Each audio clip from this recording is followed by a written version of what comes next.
I'm Greg Hunter. This is the weekly news wrap-up, the WNW 190 for Friday, May 15th, 2015. And my first story, I mean, you talk about adding something to the pile of sticks, you know, the straws that break the camel's back. And it is China in the South China Sea. And now China is telling the U.S., right here on the front page of USA Today, yesterday, China warns U.S. to keep out. Back off, folks. They think the South China Sea, or at least a large part of it, is theirs. And they're not only thinking that some of the islands on there, like the Senkaku Islands, are theirs. They're building their own islands according to published reports with military application. And here, let me just show you how far away this is from China, just to give you an idea. See, up here, this is China. And this is the area of the South China Sea where they're making, this is, you know, Vietnam, and this is the Philippines. And none of these people are strong enough to stop China from doing this. And they're telling the U.S., you know, we've sent, you know, Navy ships in there. We're not doing any flights over, but we sent ships in that area. It's huge. It's 600 miles. And they're building sand islands, you know, to build runways on and harbors. And they're just taking over. And boy, you talk about how, you know, far down the U.S., you know, his prestige has fallen. Could you imagine them doing this under George Bush's reign? Could you imagine them doing this when Clinton was president? Oh, man. And what in the heck are we going to, what do we think that we're going to do about that? We're going to do what to China? They're our biggest creditor. And, you know, they could just, they will sell $1 trillion in your treasury debt today and crash your economy. Of course, they'd probably crash theirs too. But, you know, things are heating up.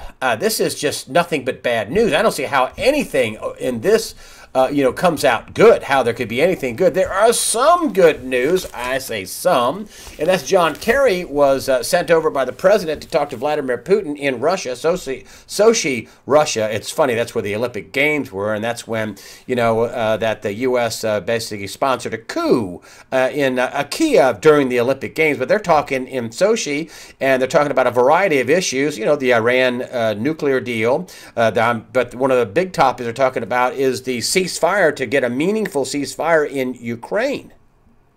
Now, you know, nothing was settled, but at least they're not whacking each other and punching each other out. But you know, that's still on a low simmer. Maybe it's not boiling at this time, and certainly not boiling over. But that's a low simmer. And this, why did it take this long to go over and talk to Putin? I mean, we've had all these nasty comments about them, about the Russians. We've got the Europeans and us to have all these sanctions against Russia. On top of that, we have you know, been building up, you know, our troops, or at least NATO has, the U.S. is NATO, building up, you know, military equipment, planes, tanks, vehicles in Eastern Europe. And now we decided to talk to them. Why did the White House feel it was urgent to send John Kerry over right now to talk to Vladimir Putin? I mean, we went to them. They didn't come to us. And so, you know, I am guardedly saying that this is good news, and they're trying to tone it down and maybe not have war. But there's no guarantees here, folks. I mean, you know, Russia's not just going to pick up and say, sure, you know, we made a mistake on Crimea. You can have our Black Sea warm water port. No problem. And you could turn, you know, Ukraine into a place where you could put missiles on our border. I just don't think that's going to happen. I mean, I'm glad it's good news. I don't mean to sound completely terribly negative. But my question is, what did they decide? What was the driving thing to force Kerry over there right away? Oh, incidentally, you know, and this is China's big business partner and ally, Russia.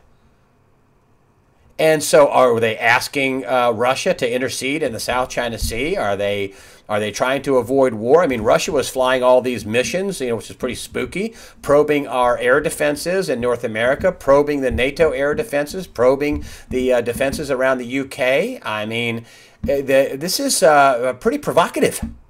And I just wonder why. And I don't know the answer. Why that the Obama administration had this driving need to send John Kerry over to talk to Vladimir Putin on his home turf. I don't know. Iran is firing warning shots at oil tankers again. This time it was a Singapore-flagged ship. It was in the Persian Gulf, and Iran is, basically using naval force to try to settle legal and financial disputes. This one with this Singapore ship, supposedly this ship reportedly or allegedly ran into an Iranian oil platform, and they wanted to bring this ship into an Iranian port and work out, terms for payback. And they ended up, the ship ended up taking off to other waters, international waters, and, they fired some warning shots, but this does nothing to cool any tensions down. I mean, the president is trying to work this, nuclear deal, which, of course, is all done in secret. We don't know what the deal is. There's nothing in writing. And then, meanwhile, he's trying to allay the fears of the Gulf states. Now, Iran is a Persian. And the rest of the people in the Gulf states, our allies, supposedly, are Arab. They're Sunni and Shia, so they're Sunni. Iran, largely Shia, but the Sunni population, about 90% of the Arab world. And so there, he's got him at Camp David, President Obama, trying to, we're going to stand by you and everything's good. And I'm sure what's the deal? Well, can you give us something in writing? No. Well, no. Yeah, no, we're working on that. And here's what they see, and they probably see the same things I see. Oh, incidentally, the head monarch of Bahrain, where our 5th Fleet didn't show up. The king of Saudi Arabia decided to send somebody else. He didn't show up. That's kind of even though the official channels say it wasn't, but it is. And the president's out there, having a press conference saying that, a little cheerleading conference that says, we're going to stand by you. Anything in writing? Well, yeah, no. But we're going to cut a good deal. And so, the president is really out of truth capital. I mean, if you look at the lies he said about the healthcare system, it'll be cheaper. You can keep your doctor, you can keep your plan. His point man, Gruber, oh yeah, we concocted a lie. We had to lie. We had to be untransparent. I mean, Bergdahl served with distinction and honor. What? Deserter. Charged with desertion, I should say. And, added to not a smidgen of anything wrong with, with what happened with the IRS and thwarting, your political opponents by using the IRS. The list goes on. But, here, they see the president come out in the Rose Garden and say, oh, we've got a great deal with Iran to curtail this nuclear program. And the top 3 people in Iran, the president, the foreign minister, and the supreme leader, it's a theocracy, it's the Ayatollah Khamenei, all call the White House and Obama a liar. They're all liars, that the president's a liar. And, there's anything in writing. Finally, Congress came to its senses in a overwhelming bipartisan effort and said, no, we get to see the deal. And, I am predicting, listen, there's no deal. When the other side comes out, when you announce great progress being made and we're going to curtail their program, and the other side comes out and says, you're a liar, you don't have a deal. And that's probably freaking out the Arabs who are thinking, well, we're going to probably get our own nuclear weapon. That's what Saudi Arabia said. They're trying to, or probably have bought 1 or 2, or at least 1 from Pakistan. And so, this is not settled down there. It's at a low hum, but it's not settled down. And Congress is never going to bite down on what the president wants to allow happen. They're not going to immediately lift the sanctions. And that's what the Ayatollah said. If the sanctions aren't immediately lifted, when we sign this thing on June 30th, no deal. There's no deal. Speaking of another secret deal, the Trans-Pacific Partnership, this trade deal with, Asian countries, excluding China, but the president is doing another deal, and this is in secret, another secret deal. You don't need to know, tisk, move along, nothing to see here. This is another secret deal. And Elizabeth Warren, a Democrat, is saying, hey, listen, if this deal is so good, let's see the details. The president is having a heck of a fight with members of his own party. And it's gotten downright kind of nasty and condescending and ugly to the members of his own party, and saying they're not, really informed, and they're stopping the Trans-Pacific Partnership, the trade deal, for political reasons. And this is in a script like that you could have written right out of the Twilight Zone. Now the Democrats are against the president and are mad about this deal. They say it's going to kill jobs, and it could impair our sovereignty. That this could supersede our sovereignty, this Trans-Pacific Partnership deal. And you have Democrats with the, Tea Party, Libertarian wing, joining sides in the House and some in the Senate. But in the House, big alliances that you wouldn't think. And then you have the Republicans, the mainline Republicans, particularly in the Senate, aligning with the president.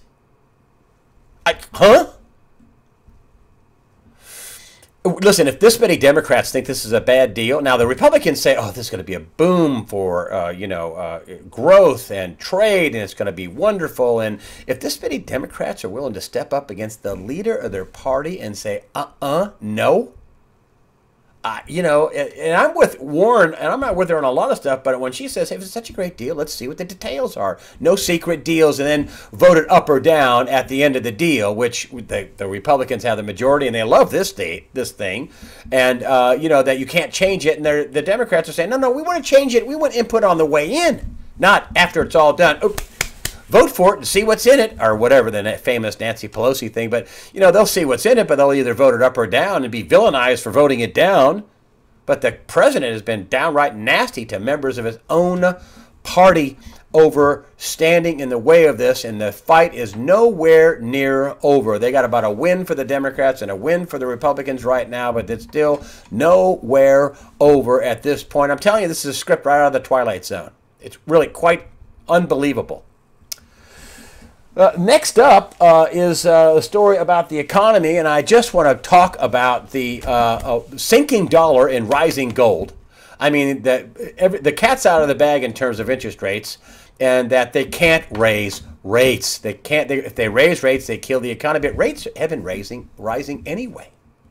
I mean, if you look back in about the first week in February, the 10-year Treasury is 1.67%. Now it's, 2.2%. That's more than a 50-point basis point rise. You think, well, it's just a 0.5%. Well, a 0.5% tacked on to 1.67% is a huge percentage move. That is a big move. That's a 25, 30% move in 3 months' time? That's the market. And I talked to Greg Mannarino about this to backstop me on my analysis on this. He was a former trader at Bear Stearns, and he told me, and I wrote some quotes down. Mannarino, who has traderschoice.net, says that this is like the bond market firing a warning shot. It's signaling trouble ahead. This kind of a rate rise this fast, and the Fed doesn't want the rates to go up. They're not pushing them up. And he also says that this is kind of like a tremor, and this tremor could turn into a full-blown earthquake. But rates rising in this fashion, this fast, against really the wishes and desires of the Fed is trouble. And Egon von Greyer's was on the site this past week, and it was talking about how the collateral could turn into, putty, could turn into poof. I've got Hugo Salinas Price on this coming week. He has another way to look at it, and he says, that all this liquidity is like a cloud, and the cloud's fine as long as it's just hanging over your head. But when it starts raining, boom, it's raining fiat dollars. He'll be on Sunday in an early Sunday release. Billionaire, he founded Electra, the retail chain, retail mogul. He'll be on Sunday. Hugo Salinas Price, nice guy, one of the good guys. In other news, here we have Citi. This is on USA Today. Is Citi guilty plea possible? Yeah, this is in Forex trading. Of course, there's no actual individual criminal charges that I know of that are going to be filed. They plead guilty. The bank is guilty. The bank is not an individual, but the entity is guilty. And then the shareholders pay the fine. And you might remember that the Justice Department has already passed on, them going after Citi and their role in the LIBOR rate rigging scandal. The London Interbank Offered Rate is responsible for, hundreds of trillions of dollars of interest rates around the world. And Citi was one of the banks, and, well, they're not going to be criminally prosecuted for that. It's kind of like, sports and the deflation gate football. You can cheat. That's what the NFL says that the Patriots did. You can cheat, and you can win a game and pay a fine. As a banker, you could cheat, and you can make a lot of money, and you can get caught, and then you pay a fine. Well, one thing you can't do if you're a police officer that gets gunned down in a routine traffic stop is cheat death. And I want to know, this is in USA Today, this is in Mississippi, these two police officers routine traffic stop, weren't doing anything wrong. The people that were stopped, one of the guys got out, gunned them both down, shot them both, killed them. Where is Al Sharpton? I mean, at least talk about the black guy. Where is he? At least talk about how people should respect police officers and listen to all, legal commands and not shoot them down in a traffic stop. Where's Al Sharpton? Where's Jesse Jackson? Where's the president? Where's the president? I want to add something to my police thing, and please don't think I'm some neocon, I'm with the mainstream media. Listen, let me tell you who caused this problem. It was the politicians and the bankers. Period. You look at police; they don't collect taxes. They don't appropriate money. They don't do the budget by and large. They say, here's how much money that you have, and you can buy police cars and ammunition and guns and dogs and whatever you want. Yeah, is the police, are they being militarized? Yes. Who's doing that? Who's making a decision for that? The politicians. Who's financing that? The bankers. In bonds. This problem was caused by the bankers and the politicians, and the police are being vilified. Are there bad police? You betcha. Are they being militarized? Yes, they are. Who's behind that? You think the police have decided, let's just militarize ourselves? No. They have to collect taxes. They have to appropriate money. They have to come up with plans. You think the police are just on their own, just do whatever they want to do? So I just think it's, I think there is no good that can come to vilifying the police because, someday you may need a police officer to help you out, especially if this whole thing breaks down into, helter-skelter chaos. That's the way I see it. I'm Greg Hunter. Thank you for supporting USA Watchdog with your comments and donations. That helps us. Fear not. Prepare yourself physically, mentally, and above all, spiritually. Fear not.